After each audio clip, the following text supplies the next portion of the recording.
So we're going to work out why you would invade that country, and we're going to do it from as much as possible from zero knowledge. So you're going to build up and work out why that kind of motion might have been set, what you know about the area, what you might know about the kind of context of the country, and you'll build up until you finally have a debate.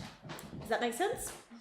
Okay, so we're going to talk about some of the things that you might talk about in international relations debates. Probably the first thing to say in terms of this is there are different types of IR debates in the same way as there are different types of every debate.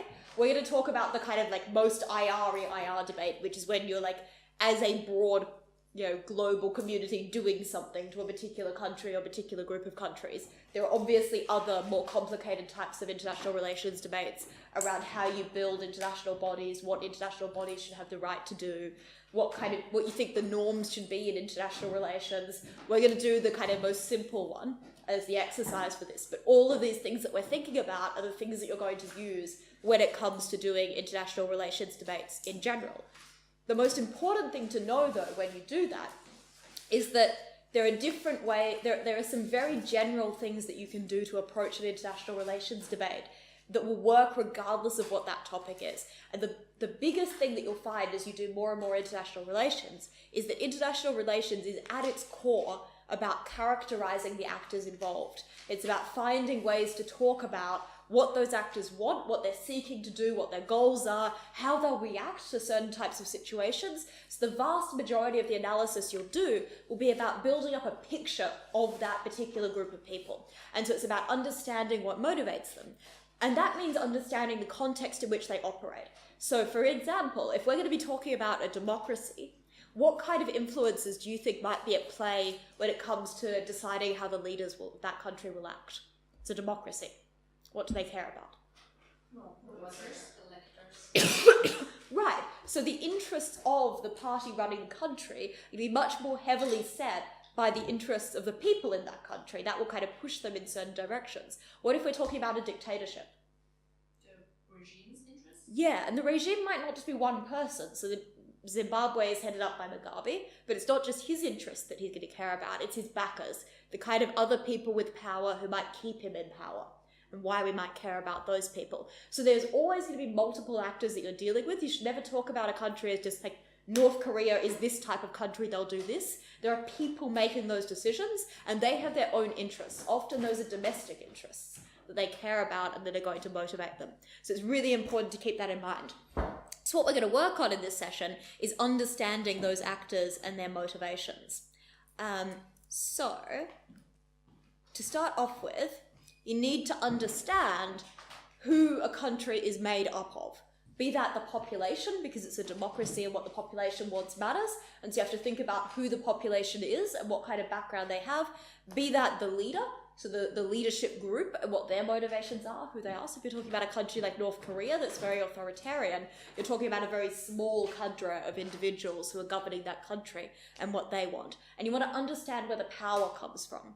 Where does power come from in the country? So if you're talking about a country like, say, Austria, where it's a democracy, to a large extent at least, and there might be exceptions, but to a large extent the power comes from the people, right? So when governments are deciding what they do, the power is, at its heart at least, held by voters. If you're talking about a country like Russia, do you think that's as true? Oligarchies, yeah, it's a little bit true, it's a little bit not true. There's more of a spread of that power. There are some people who hold more of it than other people do because of the way the country is run. So if you're an oil oligarch in Russia, or a gas oligarch, you might have much more influence over the government than you might if you were in a much more strictly democratic country. Does that make sense? So you've got to understand the ways in which countries are being led, and that will determine the types of motivations that you have to talk about in the debate.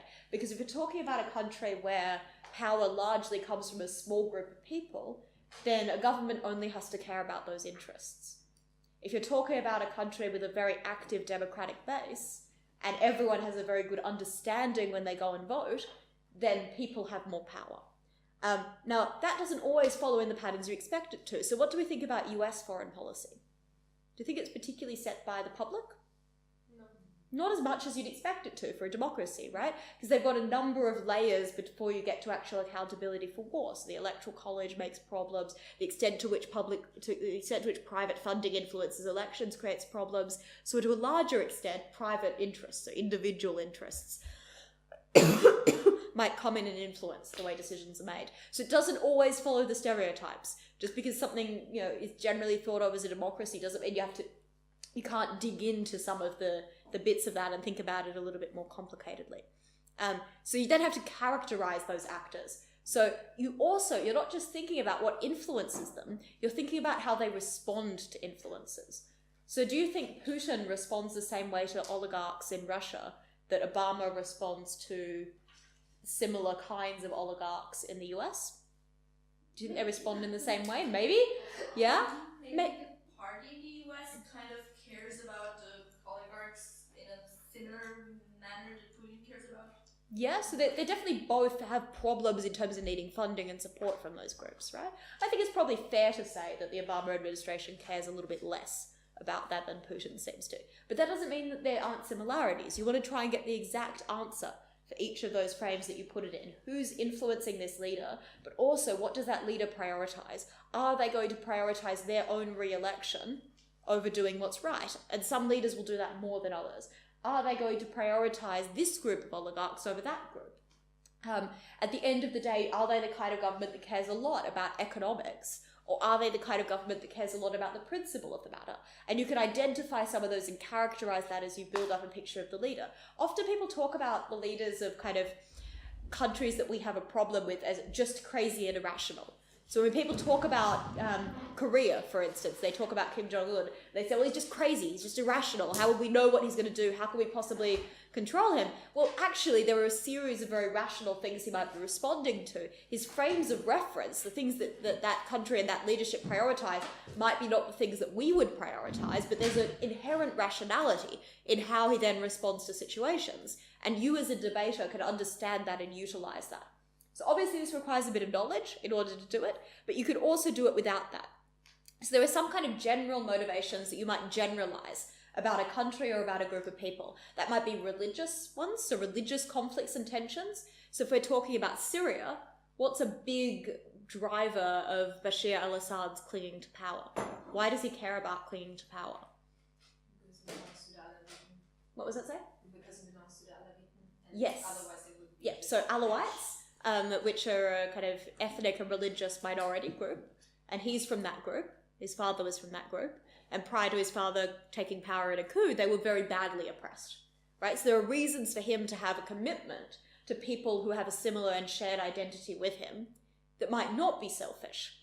And that's fuel for a debate. That's a set of characterizations you can use for explaining how he'd respond to an invasion.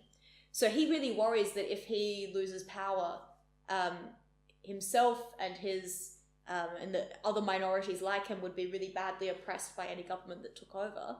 What happens if you offer him amnesty, so amnesty for his crimes, in return for him stepping down? What do you think he does? Goes to Moscow and has a nice life. Maybe? What else does he worry about, though? Bomb more people, because even if he gets amnesty, his people won't. Yeah. So the fact that the West might not penalise him might not matter, because the other things that he's worrying about aren't about what the West does. So you can then understand why he might not respond to certain types of pressure and might respond more to other types. So if you had to propose offering Assad amnesty in return for stepping down as leader, what might you add to that model? Maybe the condition who is going to be the next leader. In terms of addressing his particular concerns, what was that? Protection. Yeah, protection for his people. Or potentially even prioritizing getting them out of Syria. So you might say, we'll set aside a really large number of refugee spots. We'll help you and your leadership team leave the country. We'll make sure that you're able to move somewhere else and live freely. So there are things that you might add to a model because you understand the motivations of the leader that you're talking about. There's obviously ethnic motivations as well, so ethnic tensions that you might worry about and they might motivate actions. You might talk about pragmatic motivations. So you might be a country that's really worried about ongoing access to fuel, and that's going to motivate what you do. You might be a country that really cares about backlash if you So if you're the US and you're thinking about invading a country, you might really prioritize the risk of losing troops. So even if in other ways it might be made to be in your interest, you might choose to prioritize something. And understanding the ways that countries and leaders prioritize certain types of issues is going to be really important when it comes to talking about them. And so that might include political motivations. So they might worry about losing elections if they do something. It might be in every way in the country's interest to take a certain type of action, and they won't do it because they'd lose the election for whatever reason. So there are reasons why a country might be motivated, and of course political motivations are going to have much more influence in democracy. So you'll see countries doing things that are vastly against the country's interest because it's also unpopular to do the thing that would be in their interest. Does that make sense? So do you think, for instance, let's say we're talking about Germany and we're talking about Greece. Do you reckon there's probably a good reason to believe that it might be in Germany's interest to just arrange to forgive all of Greece's debt? Yes, yeah. Yeah. Why won't they do it? Because they're so invested in it. I mean, Yeah? because they depend. And people would be kind of angry. Yeah, people would be furious with Angela Merkel if she just forgave Greek debt. But arguably, it would cost them a lot of money in the short term and save them a huge amount in the long term. They could forgive all Greek debt, kick Greece out of the Eurozone, call it a day, and not have to deal with the problem anymore. But it's not in their interest to do it politically, so they don't. There's probably other reasons they don't do it as well, but there's a set of reasons that they're keeping in mind when they do that that are not purely about the outcome. And it's really important to understand that. A leader can be rational and still be prioritizing things in a way that a purely independent actor wouldn't, because they have particular things that they're choosing to prioritize because of their political motivations or their pragmatic concerns about a situation. In terms of what we're going to do now is take a pause. I've got some stuff we'll talk about later about knowledge and international relations debates. And we're going to imagine that we've just received the topic. We're all open in Gov. I'm just going to give you a motion, and we're going to have to argue it. Who here knows anything about Turkmenistan? Please be honest and put up your hand if you feel like you know a bit about that. Good. Good. You're going to say what you know, but if you feel like you'd be really confident invading it, no, good. We're going to invade Turkmenistan. That's our motion. So you've walked into this tournament, it's round 1, you're invading Turkmenistan. What do we know about Turkmenistan? Do we know anything? Good, okay, we've got a minority. Yeah. We've got a minority? What else do we know about it? It's probably not so democratic. It's not so democratic, we know that. Probably oppress women and gays. I mean, it's... Yeah, and what's giving you the instinct that they might be doing that? Geographical location, great. That's one thing you can pick up straight away. Because geographical location tells you about history, right? It tells you about what kind of people you have there. There are sometimes enclaves that are very different from their neighbouring countries, but it tells you a lot about the context of a country. What do we know about the geographic location of Turkmenistan? What do we know about that general area? Well, it's not very stable. Not very stable. Good. What else? Some of the past SSR colonies? Yeah, so it's a lot of former Soviet states, right, that have separated out. They've got recent unstable governments because of that, so they've kind of been released from the Soviet Union over the past few decades, yeah? Yeah, they have lots of minorities. What's one of the... Yeah, religious minorities. What's one of the reasons a lot of countries in that region have a lot of minority groups? Did they always have a lot of minority groups? No, but because of wars and migration. Wars and migration?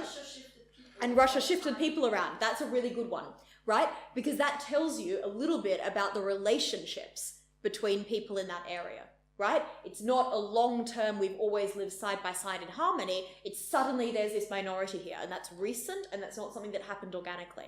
Does that make sense?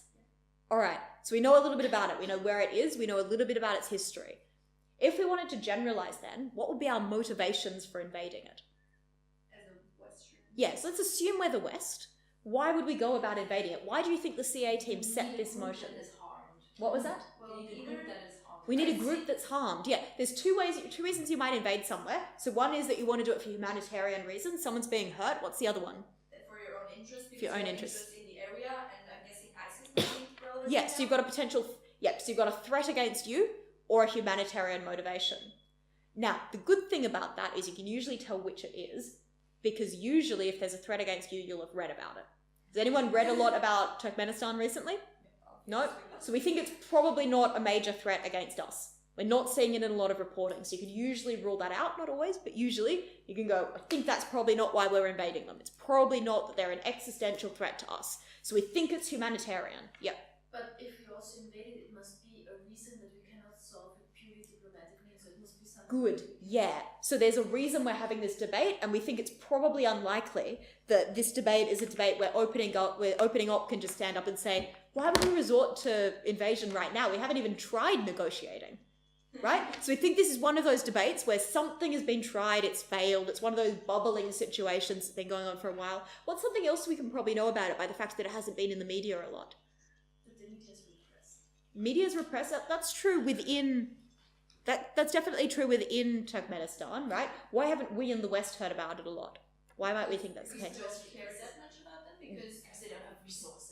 Yes, we don't care about them. There are lots of places we don't generally care about. When do we normally hear about those places? When either something bad happens or they do what the Azerbaijan was doing with the organization, those European games, when they actually say look at us. So when they're either doing something really high profile, so like they're hosting a set of games or something like that, or they've suddenly done something really bad, we can probably rule those out, right? Because we haven't read a lot about Turkmenistan, so we don't think that there's suddenly something that's gone wrong. So what do we think the situation's likely to be then?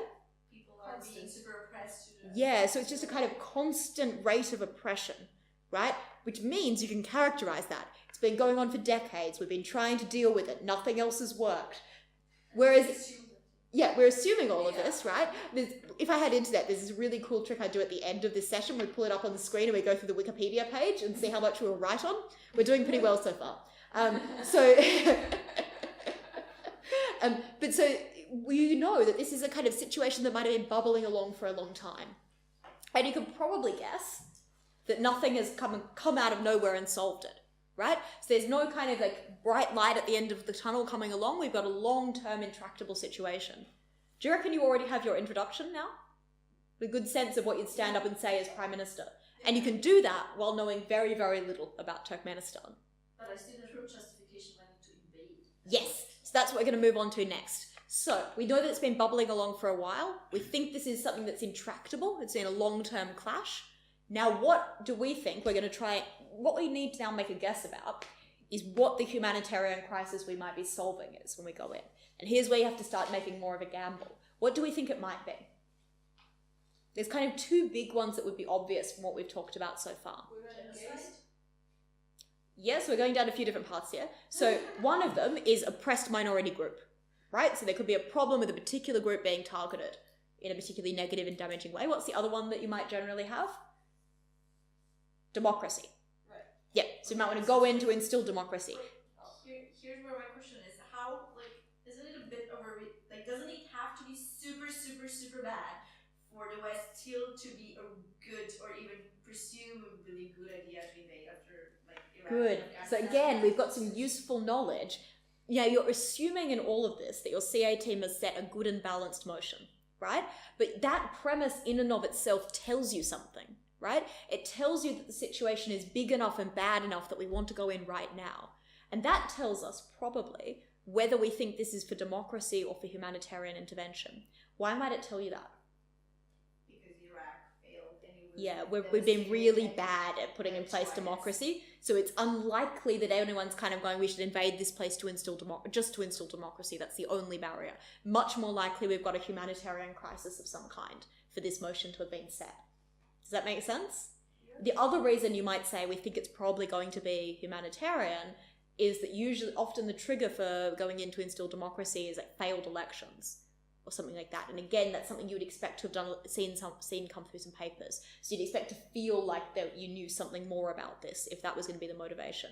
So we think it's probably long-term, bubbling humanitarian crisis. We're going to protect a minority group, right?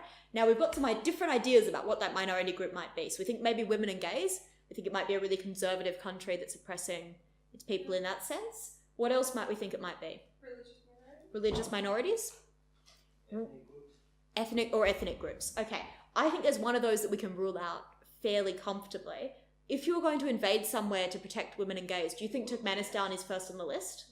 No. So probably unless there's some kind of big, obvious crisis happening that you'd know about because you're all reading the paper, it's probably not going to be that one because the CA team would be setting it to somewhere else, right? We would be invading Turkmenistan. We'd be invading somewhere that's more of a problem.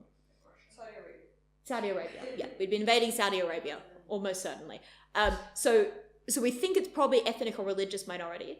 I would just group those together in this case. Because what do we know about the religious minorities there? They're also. It's also a bit of an ethnic minority, right? So it's kind of a merger of the two. We think, so we've reached the point now where we think we're invading this place for humanitarian reasons. We think it's a bit of a dictatorship. And we think they're being really awful to religious and ethnic minorities that were moved in there through the disruption of war and the Soviet government deliberately moving groups of people around. That's why we're going to go in and invade. And that is your impetus, right? And so now you can build what you think that invasion would look like and who you think would be participating in it. You can build what you think the likely outcomes are. So what kind of arguments are you expecting to get from the opposition? It won't work. More instability, backlash. Who else might backlash? We know it's a former Soviet state. What does that tell us we're worrying about? Russia. Good. So we're worrying about it because we know where it is. And we know what kind of backlash we generally have. Invading Turkmenistan to get Russia's attention back away from Syria to Turkmenistan. Yeah. So that is, by the way, I know, I was waiting for that to come up. That is the other path you can take this debate in. So you can say we're doing it purely for our own selfish interests. It's harder to defend. But it is an option available to you, and you've got to start to think about those kind of issues. But what we've done through this is you could probably stand up and could do a pretty solid Prime Minister's speech on this. Do you reckon? Yeah, and you don't have to know anything about Turkmenistan to do that. Yeah. But I would really need to show the process of what exactly I mean with which kind of invasion and how this invasion would in the end actually lead to something that is better than the status Yes. quo. So you'd probably spend a lot of your time in prep doing that. But the useful thing about this kind of approach is once you're kind of used to doing it, you can do that in like 30, 40 seconds. You don't need me here to guide you through it. So you and your partner would really quickly narrow this down and go, we think it's about this. Let's run with it. Yeah. My question, so is there a chance that either op rolls with it or says something that can be fixed in your second? Yes. So that's the other thing. How do you prevent closing teams to screw you over if they know more? So, you obviously can't risk, there's obviously a reality where someone does something because they just know a lot more. Firstly, if they're being smart, they want it to be a clean and tidy debate. So unless what they know is so wildly different from what you've said, they'll probably largely try and make it sound like it's all just a slow, steady move towards the right debate. Because they don't want it to look like an implosion or like they're knifing. But it means that they will generally gently guide it. And also, the more confident you are, do you think many people in the debate are going to be confident they know lots about Turkmenistan? No. So mostly they're going to go with you. If you sound really confident. Worlds if they're from that area, maybe? Yeah. Yeah. So it is really, you're playing brinkmanship on this, right? And all of this was me teaching you how to lie. Right? Because you don't know any of this. You've just guessed from where they're located and what you kind of vaguely know about the area and what your memory of the stans are. There's a version of this game I still haven't played yet where I just make up another stan. And I do one that we genuinely know nothing about and we just guess from what we know about the area, and I think it would probably work roughly as well. But like all you're doing when you do this is you're working out what you know. So I'll get to it in a moment. But what inspires this one is back at Cork Worlds, so back in 2008, Russia had obviously just annexed Abkhazia and South Ossetia. Most of the focus was on South Ossetia in the news. So all of the reporting goes, this is what South Ossetia is like. At Worlds, the motion was set about recognizing Abkhazia's independence. And everyone goes, oh, we know nothing about Abkhazia. And so most debates, utter implosions. OGs had a really hard time of it. OOs had a really hard time of it. It was very closing half. So everyone took ages to work out what they were trying to do. But in fact, if everyone had just gone, everyone keeps talking about this is exactly the same as South Ossetia. Do we think it might be exactly the same as South Ossetia? They would have been fine, which is what we did. But so the more that you're able to do that and just go, I think this is like this. I think this must be very similar to this. This is the kind of general problems we're encountering in this area. These are the kind of general tensions we're dealing with. It's probably something like that. And the more that you're confident doing that, the less that you'll panic and get thrown by it. And you will get those kind of weird motions that you weren't expecting. Sometimes because you have a gap in your prep, right? So you'll have totally failed to prepare for something because you didn't see it coming. And suddenly you have to deal with that particular topic. So good examples, in the lead up to the Philippines, lots of debates were in the Philippines world, so Manila worlds, lots of debates were set about separatist groups in southern Mindanao. Anyone know much about separatist groups in southern Mindanao? Nope. Anyone know anything about what kind of tensions there might be in the Philippines?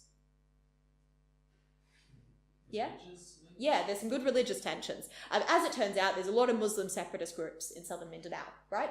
But with the amount of research most people had done in the lead up, they might not have known that it was in southern Mindanao. They probably did know that there were Muslim religious separatists in the Philippines. Lots of people did debates about that and totally imploded because they didn't think about the knowledge that they had and how they could apply it to what they were then doing. That's what IR debating is about. No one in debating pretty much knows everything. You can't cram your brain full of every conflict that exists. There will be surprises. Something will happen 2 days before the tournament and the CA team will decide they'll just set it anyway. Something will happen as the tournament is happening and the CA team will decide they'll set it anyway. I remember many years ago, a very small tournament in Australia, the day that riots started in Libya, set a motion about negotiating with dictatorships to steer them towards democracy. And a team made that debate exclusively about how good Gaddafi had become. And the opposition was like, that's not true, there are riots. And they're just like, yeah, we've not heard about them. And won. The more knowledge you have doesn't necessarily help you if you can argue logically from the premises that are common knowledge to the room. And the more that you can build on that and show what that logically leads to, which is exactly what that Harvard team we were talking about earlier at Chennai does. They build off a set of common premises and assumptions about how much knowledge they have and confidently state that things are true and build up from that to get to the conclusions that they want to reach. And if you can do that and do that well in international relations debates, you'll be very hard to beat on it. You just have to learn to be willing to be a bit confident and bold. And finally, the important point about the way that we did this process, and a lot of you, I think, needed to do this after the NATO debate yesterday. We start from what we know, not what we want to be true.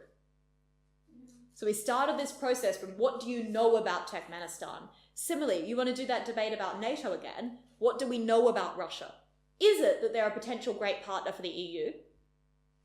Or is it that we've got some real tensions with them and we need a way to address that?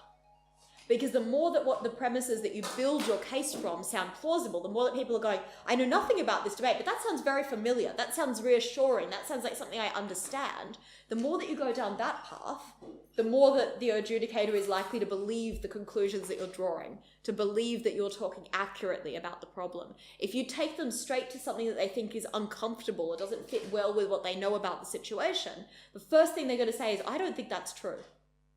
And so immediately you've got problems in terms of them not being confident in the case that you're building.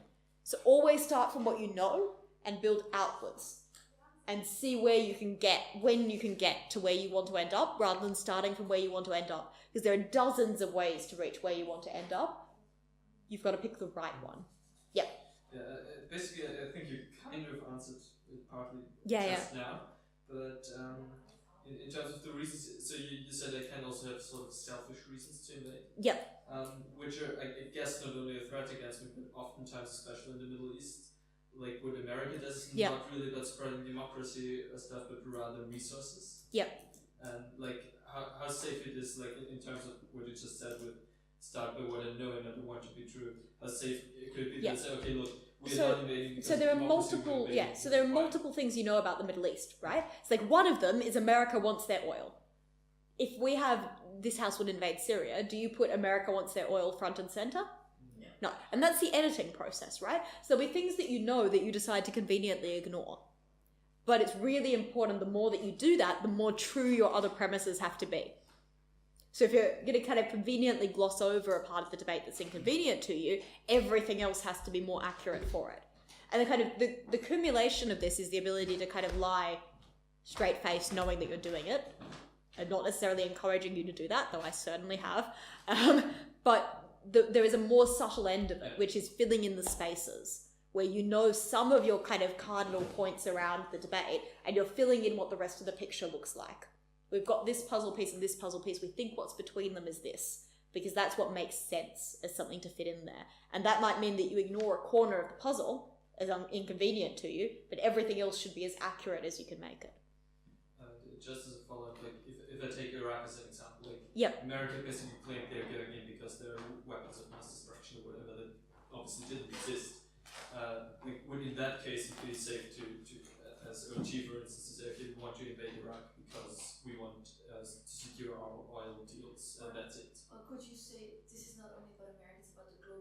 Yeah. supply of oil, and we need the Yeah. guarantee that this Yeah. does not.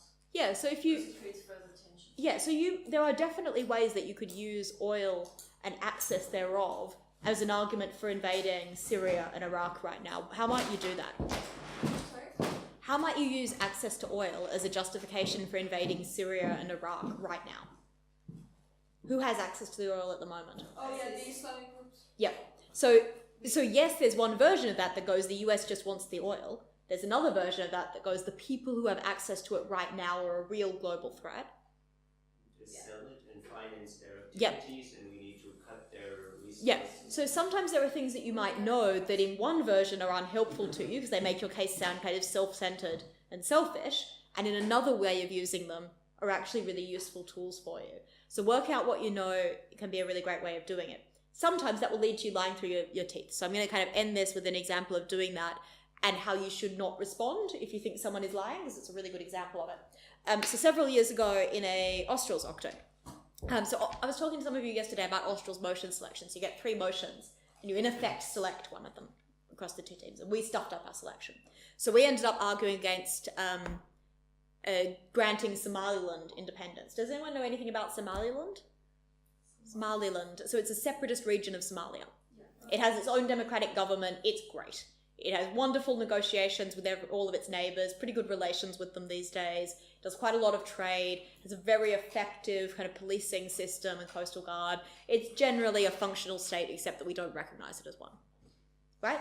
And So- then Somalia, which is exactly the opposite, so people... And so there's some good reasons why we might want to recognise like the one stable region as a country, right? And let it function. Arguing against that, not easy. So we did that by accident, and kind of got out to Prem and we're like, well, what do we know about Somalia? How can we argue against this? What are the options? And we're like, well, we need an imperative. We need like some big reason. It needs to be bigger than just we're taking a region away from Somalia, because Somalia is dysfunctional and everyone knows that. And so we said, okay, what do we have? We know that there's Al-Shabaabs, we know that there's Islamic militants, we know that those exist, and we know that there's piracy. And we know that the militants are in the wrong part of the country. They're way too far south. It was sufficiently in the news at the time that we're like, everyone is going to know that. There's no way we can get away with claiming that they're the same thing, right? That's not going to fly. But the piracy is in the north and so is Somaliland. That's close enough. We can do that. This is getting filmed, right? This is not going online? I've told this story before though, it's probably okay. But anyway, so we kind of looked at it and we went, okay, we can get away with that. We can get away with that link. So we're going to build the case out from that. And we put in a bunch of other stuff as well about some problems with their relationships with some of the other separatist regions and some concerns about them being expansionist and a few other bits and pieces. But we're like, they fund piracy, they launder money, and they provide a safe haven for them. And so we get into the debate, the government side, the affirmative stands up and gives, clearly having known quite a lot more about Somaliland than we did. It was a very good case for why they're a great and functional state with an excellent economy, flourishing relations with all their neighbours, and very, very stable. And we stand up and go, we just have to run with this. All right, they're fueling piracy, ran with it. And their second speaker stands up and goes, well, look, if we were Somalia and we were that poor and no one wanted to trade with us, we'd turn to piracy too. No. So, 2 lessons. The first one is sometimes stick to your guns. Sometimes you're right and you should stick to it. Sometimes the other team genuinely is lying. And they came up to us afterwards and were like, none of the things you said were true. And we're like, yes, that is correct. And they went, oh. But so you have to sometimes call people on it, and that will sometimes help you. Secondly, even if you think you've gotten it wrong, it may be in your interest to not, to just pretend that you haven't for the sake of the debate. And consistency can be more important than backing down because you think someone has caught you in a lie. That doesn't mean that you should lie gratuitously. It does mean sometimes you should moderate your case, but if your case is premised on something being true, and the only way for you to respond to an argument from the other side is to say that that isn't true, you might be better off accepting the harm. They would have had a much better chance winning that debate had they stood up and said, we'll accept the problems with piracy, we think they're better dealt with in an international system where they're recognised as a country than in a system where they feel like outcasts. Right? Because then they're not conceding their case. They still have a problem to deal with, but it's a containable one. Whereas what they did instead to kind of deal with one quite small problem was throw the rest of their case out the window. So you have to be willing to stick to your guns, and you have to understand how everything fits together. And that's the most important part of international relations debates. It's so easy to become contradictory because you're dealing with very complicated things. You have to have a sense of how you characterize everyone, get that pinned down and stick to it. Okay, that's everything I wanted to say about IR debates.